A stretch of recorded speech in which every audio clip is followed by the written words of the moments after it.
আপনি কি চান আল্লাহ আপনার অন্তর খুলে দিন এবং আপনাকে প্রজ্ঞা দান করুন? ইমাম শাফেঈ রহিমাহুল্লাহ আমাদের জন্য একটি গভীর পথ নির্দেশ রেখে গেছেন।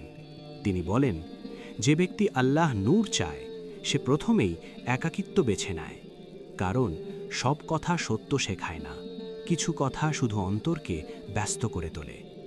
সে কম খায়, শুধু শরীর হালকা রাখার জন্য নয়, বরং যেন তার অন্তর ভারী না হয়ে যায়। কারণ ভরা পেট অনেক সময় ভরা অন্তরের দরজা বন্ধ করে দেয়। সে যেন নির্বোধদের সাহচর্য ছেড়ে দেয়, কারণ প্রতিটি সঙ্গ অজান্তেই আপনার চিন্তা গড়ে তোলে, আপনার দৃষ্টি বদলে দেয়। আরেকটি কঠিন সত্য মনে রাখবেন, সব আলেম আপনাকে আল্লাহর কাছে নিয়ে যায় না।